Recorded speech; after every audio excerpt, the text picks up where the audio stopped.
Hello दोस्तों, तो फिर से एक बार आपका स्वागत है इस इम्पोर्टेंट वीडियो में। ठीक, और ये इम्पोर्टेंट वीडियो किस चीज़ का आपका होने वाला, मोस्ट इम्पोर्टेंट क्वेश्चन का, जो कि माइक्रोबायोलॉजी थर्ड सेमेस्टर का होने वाला है। ठीक, तो ये थर्ड सेमेस्टर वाले स्टूडेंट के लिए बहुत इंपॉर्टेंट है, क्योंकि हर एक चैप्टर का चैप्टर वाइज इंपॉर्टेंट क्वेश्चन आज के इस वीडियो में बताया जाने वाला है, और 6 से 7 मिनट में आपको हर एक इंपॉर्टेंट क्वेश्चन पता चल जाएगा। ठीक, और अगर आपको ये PDF डाउनलोड करना होगा तो लिंक डिस्क्रिप्शन में टेलीग्राम का दिया हुआ है। ठीक, वहां से जाके आप इसको डाउनलोड भी कर सकते हैं। ठीक, तो चलिए वीडियो में आगे बढ़ते हैं, और अगर आप चैनल पे नए हैं तो चैनल को सब्सक्राइब जरूर कर लीजिएगा। ठीक, तो जो हमारा आज का पहला यूनिट है, यानी माइक्रोबायोलॉजी का जो पहला यूनिट है, उस पर कौन कौन से इंपॉर्टेंट क्वेश्चन होने वाले हैं। ठीक, उसमें पर्सनल हाइजीन होने वाला है, ठीक, हैंड वॉशिंग होने वाला और हेल्थ एंड इम्यूनिटी होने वाला है। ठीक, तो पर्सनल हाइजीन और हैंड वॉशिंग आप इन्फेक्शन कंट्रोल वाले वीडियो में भी देख चुके होंगे, ये इंपॉर्टेंट टॉपिक है। ठीक, तो आप अगर अभी तक जो है इन्फेक्शन कंट्रोल वाले चैप्टर का इंपॉर्टेंट टॉपिक नहीं देखे हैं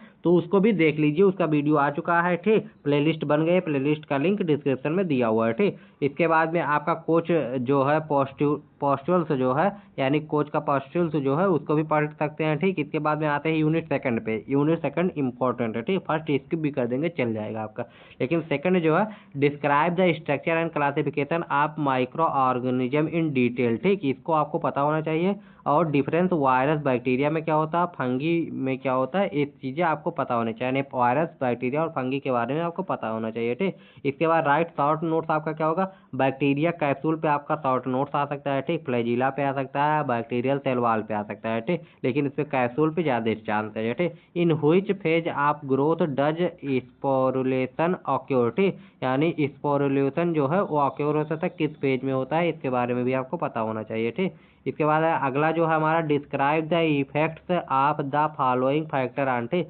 यानी बैक्टीरियल ग्रोथ पे आपका, ठीक, इसको डिस्क्राइब करने के लिए आ सकता है टेम्परेचर, मॉइस्चर और ब्लड एंड बॉडी फ्लूइड्स आ सकता है। ठीक, describe the procedure of the following, यानी प्रोसीजर कौन कौन से हो सकते हैं, ग्राम स्टेनिंग के बारे में हो सकता है। ठीक, ये चैप्टर बहुत ही इंपॉर्टेंट है, यानी चैप्टर नहीं सॉरी यूनिट पूरा बताया जा रहा है। ठीक, तो gram staining, acid fast staining और एल्बर्ट स्टेनिंग। ठीक, इतना आपको स्टेनिंग तो पता होना चाहिए, ये आपका वेरी वेरी इंपॉर्टेंट है। ठीक, स्टेनिंग तो आपको पता ही होना चाहिए। ठीक, इसके बाद describe the various biochemical method for the identification of bacteria. ठीक, इसको भी इंपॉर्टेंट क्वेश्चन है। ठीक, right the short notes on the culture media. ठीक, कल्चर मीडिया आपका वेरी वेरी इंपॉर्टेंट है। ठीक, इसके बाद यूनिट 3 में चलते हैं। यूनिट 3 में आपका क्या होगा, describe the mode of transmission and pathogenesis of the pneumococcus and Streptococcus pneumonia. ठीक, तो न्यूमोकोकस और स्ट्रेप्टोकोकस है, ये दोनों आपके इंपॉर्टेंट है, इसके बारे में आपको सब कुछ पता होना चाहिए। ठीक, list the clinical manifestation of infection cause. ठीक,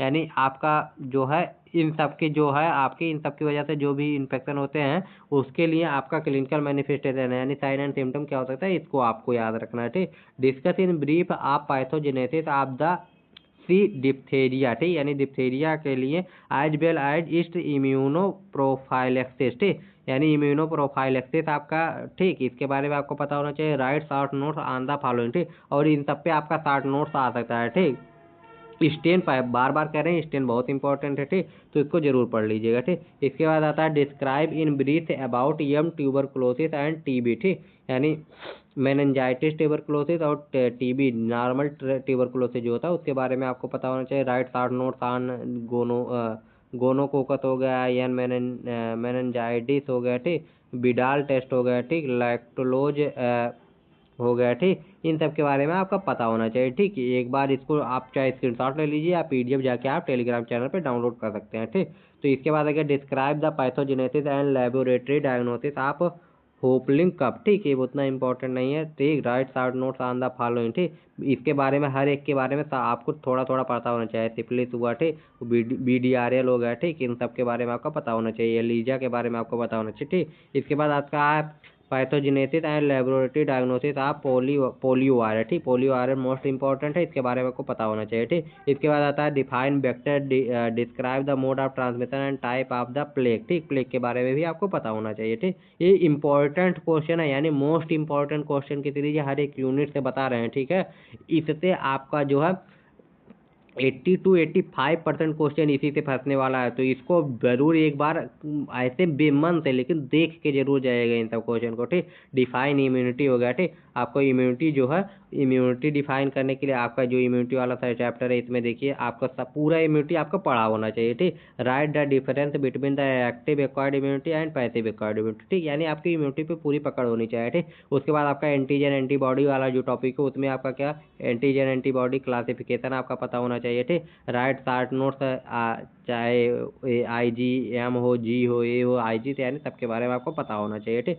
इसके बाद एंटीजन एंटीबॉडी रिएक्शन वाला जो चैप्टर है, ठीक, उससे आपका क्या आ सकता है, शॉर्ट नोट्स आपका आ सकता है एंटी कोगुलेंट रिएक्शन, ठीक, प्रिस्क्रिप्शन रिएक्शन और CFT और एलिजा टेस्ट, ठीक। इसके बाद define antigen antibody reaction, describe the various type of antigen antibody reaction, ठीक। इसके बारे में पता होना चाहिए। हाइपर सेंसिटिविटी वाले यूनिट चैप्टर से आपका क्या पता होना चाहिए, डिफाइन हाइपर सेंसिटिविटी, यानी हाइपर सेंसिटिविटी के बारे में पता होना चाहिए, ठीक। और इसके बारे में भी इतना इंपॉर्टेंट नहीं है, लेकिन इन सब के बारे में थोड़ा थोड़ा आपको पता होना चाहिए। टाइप 3 हाइपर सेंसिटिविटी, ठीक, यानी जो हाइपर सेंसिटिविटी का टाइप है उसके बारे में पता होना चाहिए, ठीक, पिछले साल आया था, ठीक। इसके बाद आता है define immuno prophylaxis, describe the active and passive immuno prophylaxis, define the various type of vaccine, ठीक।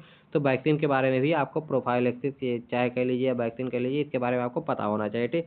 और आपका active immunisation, passive immunisation, cold chain equipment and, ठीक, इसके बारे में आपका पता होना चाहिए। इसके बाद बस इतने चैप्टर थे आपके, कितने 4 यूनिट में, और चौथे यूनिट में कुछ टॉपिक मतलब ज़्यादा थे, ठीक। तो हर एक टॉपिक के बारे में आपको इंपॉर्टेंट टॉपिक कौन कौन सा होने वाला बता दिया गया है, ठीक। तो आप जो है एग्जाम में आपका जो है माइक्रोबायोलॉजी जो है और इन्फेक्शन कंट्रोल एक साथ एक ही पेपर में आने वाला है, तो आपको दोनों को मिला के 50% यानी 37 नंबर से ज़्यादा आना चाहिए, तभी आप पास माने जाएंगे, ठीक। तो आप अगर कमेंट करेंगे तो इसके बारे में भी एक वीडियो बना देंगे कि आपको एग्जाम में लिखना कहते हैं, ठीक। तो अगर अभी तक आपने एडल्ट हेल्थ नर्सिंग, ठीक, एडल्ट हेल्थ नर्सिंग जो है उसका भी वीडियो बना दिया गया है, उसको भी देख सकते हैं, ठीक। और infection control, adult health nursing का भी आपका वीडियो बन गया और इन्फेक्शन कंट्रोल का भी वीडियो बन गया, ठीक। और अगर आपका कोई दोस्त 4th सेमेस्टर में, तो उसके लिए आपका फार्मेकोलॉजी पैथोलॉजी वाला भी वीडियो आ गया है, ठीक। तो इंपॉर्टेंट क्वेश्चन के सबके वीडियो आ चुके हैं, आप जाके देख लीजिए, प्लेलिस्ट बन गई है। मिलते हैं नेक्स्ट वीडियो में। अगर आपको कोई भी दिक्कत होगा, कोई भी परेशानी होगी तो कमेंट करके जरूर पूछ लीजिएगा। Bye bye, take care and जय हिंद।